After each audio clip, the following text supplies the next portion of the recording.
कहानी की शुरुआत होती है जी यूक नाम के एक आदमी से, जो मुश्किल से मुश्किल ताले और तिजोरियां तोड़ने में माहिर था।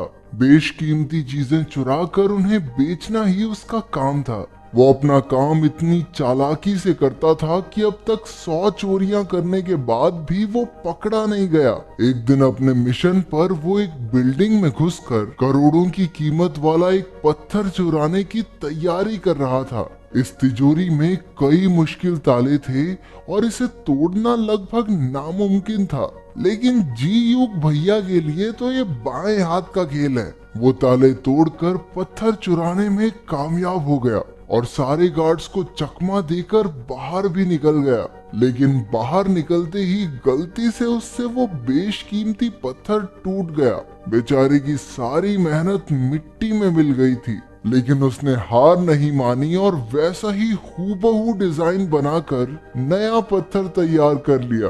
फिर वो उसे बेचने के लिए एक मशहूर दुकान में गया, लेकिन दुकानदार को देखते ही पता चल गया कि ये नकली है और उसने जी यूक से कोई भी लेन देन करने से साफ मना कर दिया। लेकिन जी यूक भी जानता था कि ये दुकानदार आमतौर पर तो नकली चीजें बेचता है और इसलिए उसने पुलिस के सामने दुकानदार की पोल खोलने की धमकी दे दी। हार कर दुकानदार को वो पत्थर लेना ही पड़ा। जी यूक का बेस्ट फ्रेंड गोइन भी उसका पार्टनर था। उसकी खासियत थी कि वो मामूली सी चीजों में भी विस्फोटक फिट कर लेता था। इस चोरी के बाद जी यूक ने नकली नोट छापने का फैसला किया। उसने हूबहू नोट तैयार कर लिए, लेकिन उन पर शराब डालते ही अक्षर मिट जाते थे। जब बात नहीं बनी तो उन दोनों ने हीरो की एक दुकान लूटने का फैसला किया, जिसमें लगभग 3 करोड़ का माल था। लेकिन ये काम इतना आसान नहीं था, क्योंकि दुकान में चारों ओर सीसीटीवी कैमरा लगे थे। कैमरास को हैक करने के लिए उन्हें एक जबरदस्त हैकर की जरूरत थी। तो इस काम में उनका हैकर होगा जैंग बे। उसके बारे में अफवाह थी कि एक बार उसने पैसों के बदले अपने ही साथियों की मुखबरी पुलिस को कर दी थी। लेकिन फिर भी जी यूक और गोइन ने उस पर भरोसा करके उसे अपने साथ शामिल कर लिया। इसके बाद जी यूक की दोस्ती यूना नाम की एक लड़की से हो गई, जो ऐसी कीमती चीजों की एक्सपर्ट थी। दोनों घूमने गए, जहां जी यूक ने उसके गले का हार देखा, जो यूना के पिता ने उसे तोहफे में दिया था। इसके बाद वो दोनों एक ज्वेलरी की दुकान पर उस हार की जांच करवाने गए, जहां उन्हें पता चला कि उस हीरे की कीमत लाखों में है। उसी वक्त सबसे नजरें चुराकर जी यूक ने एक बैग सोफे के नीचे खिसका दिया और वहां से चलता बना। फिर वो एक और दुकान से जांच कराने गए और वहां भी यही नतीजा निकला। ये वही दुकान है जहां जी यूक चोरी करने का प्लान बना रहा है। उसने याद रख लिया कि सीसीटीवी कैमरा कहां-कहां लगे हैं, कितने कमरे हैं और कितने गार्ड्स मौजूद हैं। अंत में उसने हिसाब लगाया कि उन्हें 10 मिनट के अंदर अंदर ये चोरी पूरी करनी होगी। चोरी वाले दिन ड्यूक जो बैग दुकान में छोड़कर गया था, उसमें विस्फोट हो गया, जिससे सारे गार्ड्स का ध्यान भटक गया। उसी वक्त जैंग बे ने अपने शातिर दिमाग से सारे सीसीटीवी कैमरास हैक कर लिए, ताकि जी यूक और गोइन अंदर जा सकें। उसने अलार्म सिस्टम भी बंद कर दिया, जिससे तिजोरी को हाथ लगाने पर गार्ड्स को बिल्कुल पता न चले। लेकिन जितना टाइम उन्होंने सोचा था, गार्ड्स तो उससे पहले ही लौट आए, पर गोइन ने उनकी गाड़ी का शीशा तोड़कर उनका ध्यान भटकाए रखा। उधर जी यूक तिजोरी से सारे हीरे चुरा कर फरार हो गया। बाद में तीनों ने मिलकर जमकर जश्न मनाया। अगले दिन हीरो के मालिक चो को चोरी की खबर मिली तो वो आग बबूला हो गया, लेकिन वो इन चोरों की काबिलियत से इम्प्रेस भी हो गया था कि इतनी कड़ी सिक्योरिटी में से भी हीरो पर हाथ साफ कर गए। चो असल में एक करोड़पति बिजनेसमैन और एक गैंगस्टर था, जिसने न जाने कितने लोगों का खून किया था। वो खुद भी एक बड़ी चोरी की तैयारी कर रहा था और इसलिए उसे ऐसे ही शातिर चोरों की तलाश थी। उसने कई किडनैपर्स और ताला तोड़ने वालों को टेस्ट किया, लेकिन कोई भी उसके काम के लायक नहीं था। लेकिन अब वो समझ गया था कि जिन चोरों ने इस चोरी को अंजाम दिया है, वो उसके काम में बिल्कुल सही बैठेंगे। इसलिए उसने अपने सारे आदमियों को इन चोरों को ढूंढने में लगा दिया। अगले कुछ दिनों तक उसके आदमियों ने हर हीरे की दुकान पर नजर रखी और जल्द ही उन्हें जियूक और उसके ठिकाने का पता चल गया। चो ने उन तीनों से मुलाकात की और अपनी चोरी में हिस्सेदार बनाने के लिए उन्हें 5-5% कमीशन देने का वादा किया। वैसे इनके पास ज्यादा चॉइस है नहीं, क्योंकि अगर इन्होंने मना किया तो चो इनके पूरे परिवार को मार डालेगा। आखिरकार जियूक मान गया और चो ने उन्हें बताया कि लगभग 150 करोड़ का काला धन शिप के जरिए कोरिया में आने वाला है। जहां ये शिप आकर रुकेगी वहां दुनिया का सबसे तगड़ा सिक्योरिटी सिस्टम है। इसके लिए चो ने उन्हें फूड कूपन्स दिए। चो चाहता है कि वो तीनों इन फूड कूपन्स का इस्तेमाल करके इस चोरी को अंजाम दें। इसके बाद जियूक ने प्लान बनाना शुरू कर दिया, क्योंकि ये उसकी आज तक की सबसे बड़ी चोरी होने वाली थी।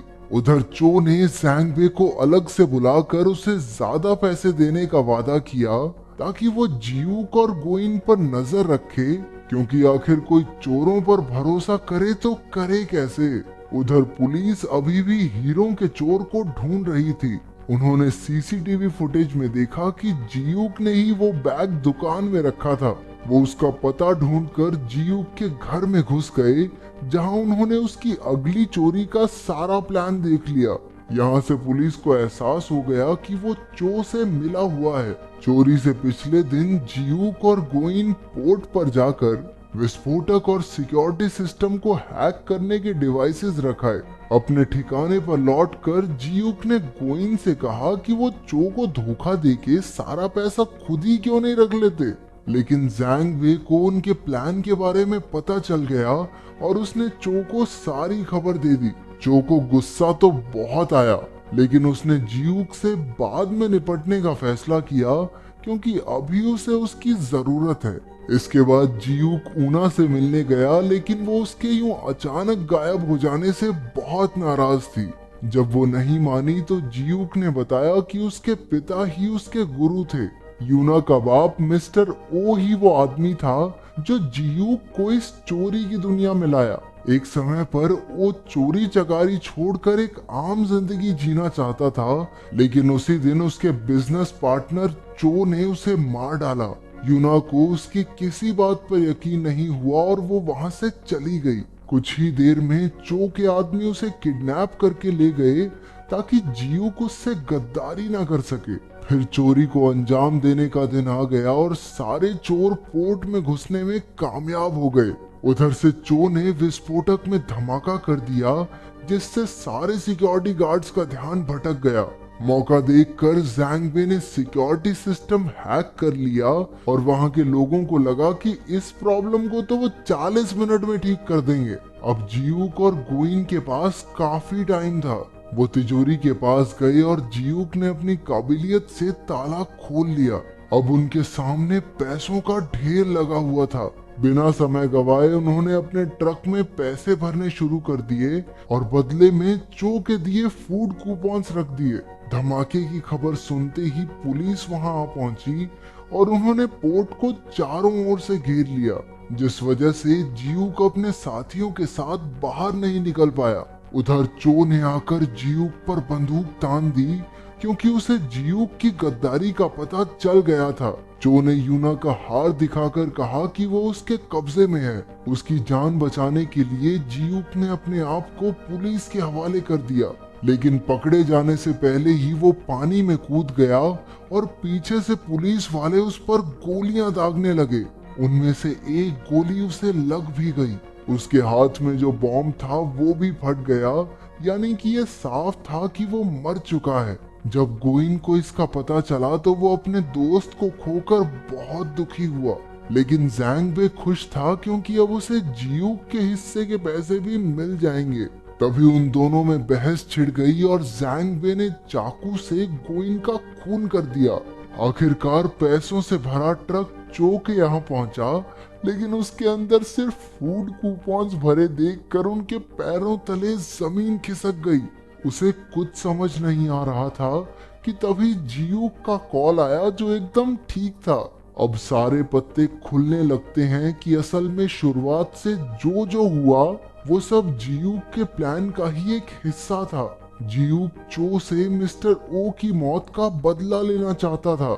सबसे पहले उसने जो नकली पत्थर बेचा उसमें एक माइक्रोफोन फिट कर दिया, क्योंकि वो जानता था कि चो वहां अक्सर खरीदारी करने आता था। उसके प्लान के मुताबिक बिल्कुल वैसा ही हुआ और चो ने वो पत्थर खरीद लिया। उसकी बातें सुनकर जियूक को पता चला कि चो एक शातिर चोर की तलाश में है, तो उसने जानबूझकर हीरे चुराए ताकि वो चो की नजरों में आ सके। पूरा टाइम चो को लगता रहा कि वो जियूक को ढूंढ रहा है, लेकिन जियूक खुद ही उसके लिए सबूत छोड़ रहा था। जैंग बे भी जियूक का ही साथी था और वो बस चो के साथ होने की एक्टिंग कर रहा था। जियूक को पकड़ने आई पुलिस भी फर्जी थी, और तो और उसे लगने वाली गोली भी नकली थी। बेसिकली वो चो को चू बना के भाग गया। उधर पुलिस ने मरने का नाटक कर रहे गोइन को भी बचा लिया, और चो को पैसे के नाम पर कुछ मिला तो वो था ठेंगा। ऊपर से जियूक ने पुलिस को उसकी खबर भी दे दी। पुलिस चो के अड्डे पर पहुंची, जहां चो के आदमियों और पुलिस में मारा मारी शुरू हो गई। वहीं जैंग बे ने यूना को कैद से रिहा करवा लिया। अपने प्लान को चौपट होता देखकर चो भी वहां से भाग निकला।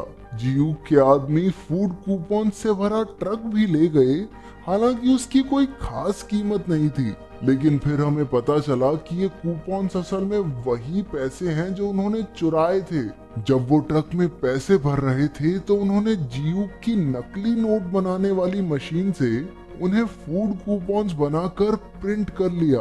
अब जैसे ही उन पर शराब पड़ेगी वो फिर से असली नोट बन जाएंगे। इसका मतलब पूरा टाइम पैसे चो की आंखों के सामने ही थे, लेकिन वो उन्हें पहचान ही नहीं पाया। आखिरकार जियूक ने चो की गाड़ी को टक्कर मारकर उसे पुलिस के हवाले कर दिया। इसके बाद उन्होंने अपने ठिकाने पर कूपन्स पर शराब छिड़क कर उन्हें पैसों में बदल दिया। अब इतनी बड़ी चोरी की है तो जियूक कुछ महीनों के लिए अंडरग्राउंड हो गया। एक दिन जियूक ने यूना को पैसों से भरा एक बैग भेजा, जिससे वो दुबई में एक आर्ट गैलरी शुरू कर सकती है, जो कि हमेशा से उसका सपना था। वो दुबई पहुंची और वहां उसे एक म्यूजियम में अपना हार दिखा। तभी अपने जियूक भैया की एंट्री हुई और दोनों साथ मिलकर खुशी खुशी रहने लगे। अगर वीडियो पसंद आई तो लाइक कर देना, चैनल को सब्सक्राइब कर देना। मिलते हैं अगली वीडियो में।